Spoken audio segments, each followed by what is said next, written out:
Tapos na ang skim coat para sa mural sa CR sa farm. Natapos namin ang second coating. Rubber! Nakaumay. Nakakaumay man, pero ang ginagawa lang namin, tinatry namin, ambas namin para ma-enjoy ang process. Gawa tayo ng ibang gawain. Kumbaga atsara. Kailangan mo na atsara. Pasasamba at matatapos din. Nga pala, may makulit din kami dito na kasama. Walang kapaguran. Sampay siya eh. Kaya naman. Okay, andito pa rin tayo sa farm. At syempre, pag nandito sa farm, may gawain. Ramang iba eh.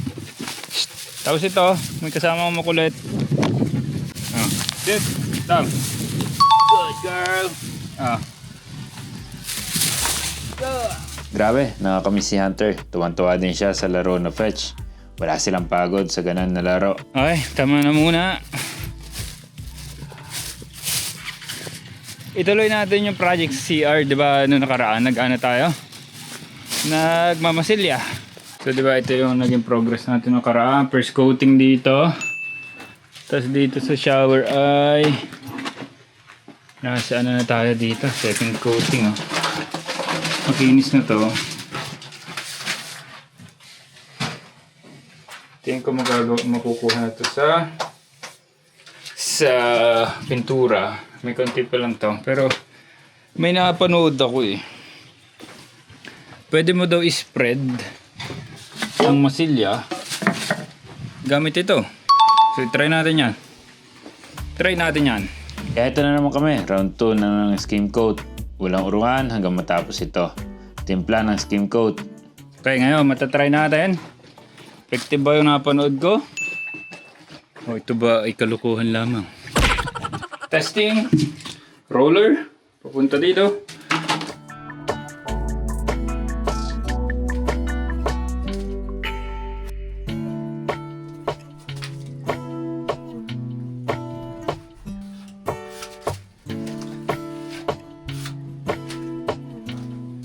Okay, mukhang possible naman. Gawin na natin to. Kaskas ng pader, alikabok sa pagliliha. Looking forward na lang kami sa maging output at enjoy ang process as much as we can. Grabe, ang alikabok. Hirap huminga.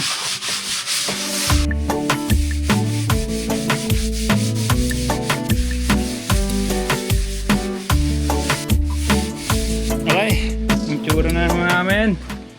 Mataas to isang gilid. Katulad na sabi ko, decent siya. Hindi perfect, pero decent. Ano, Jod? Yes, siyempre naman. So, ginawa ako. Magluluto na ako. Ah! Kaya pala galit na galit tong isa. Yan yung ating mga lumang kawayan. So, maginaw lang ako. Tapos ako ay magluluto na. Ay, Luna. Ito, sa likod. O, mo. Mayroon na rin ano doon sa likodan niya. Oh. Sa kalikutan niya si Luna nagkaroon na rin ng skim coat ang kanyang leeg. Pumapasok ka sa CR habang kami nagtatrabaho. Yan, nalagyan na.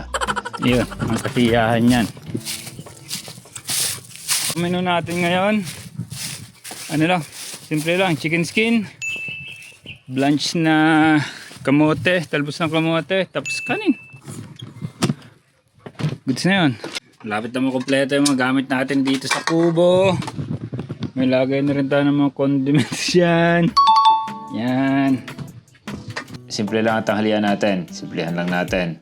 Anyway, nasa bukid naman tayo eh. Pero for sure, masarap at masustansya ito. Chicken skin at saka talbos ng kamote. Simpleng-simple, pero sariwa yan at masustansya. Galing sa garden yan, tanim ng inay. Okay, luto na natin si Naeng. Unahin natin yung ating talbos ng kamote. I-blanch natin.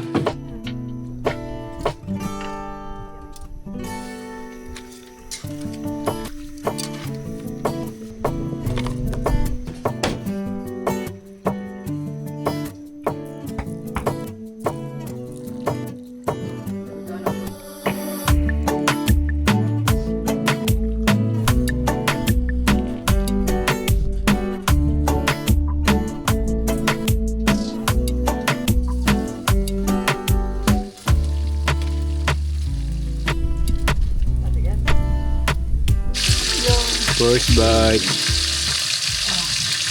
You know, ito yun, nililigo nga doon. Ano ka motor pala yun? Ano motor yun? Siniguan mo yan dyan. Ah, Sarap nito. Yun o. Sarap, ang talos ng kamote. Ay, Hindi ka kakain ng ano, chicken skin. Hindi kakain din ako niya. Yung sariwa. Sariwa yung kamote ano.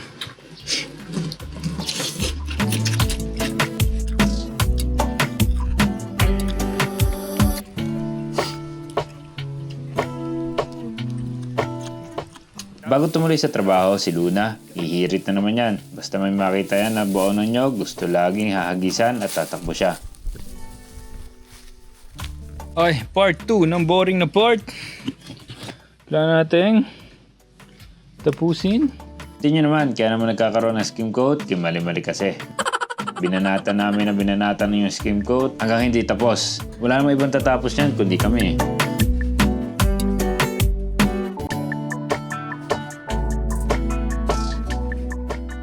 Natapos namin ang second coating. Grabe! Nakaka-umay. Needless to say, yun ang talo sa umay. Gawa tayo ng ibang gawain, kumbaga atsara. Kailangan mo na atsara. Sa mga nagtatanong kung bakit hindi magkasabay na nakikita dati si Luna at Hunter, kasi pag nagdidikit sila, gustong kastahan ni Hunter si Luna. Magkapatid sila, kaya bawal. Kaya one at a time na lang namin naisama sila dito sa farm. And yun nga nangyari kay Hunter, one time na lang nakasama natin after matapos ang bakod project. Para sana ganito palagi ang kanya din na activity.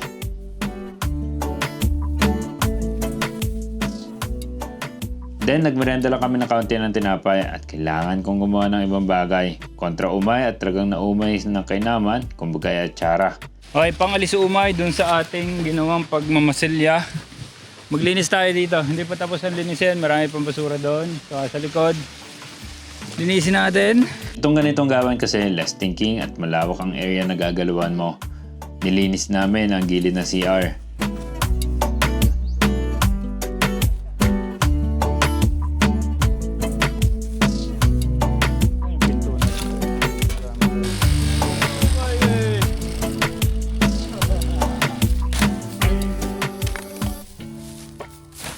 Nagkaroon pa ako ng pasero. Good girl, Luna.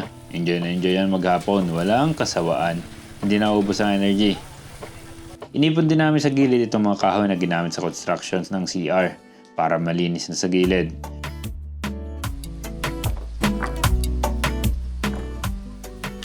Then, itong malalaking kahoy na pinagtriman natin nung minsan, ito inipon na rin namin.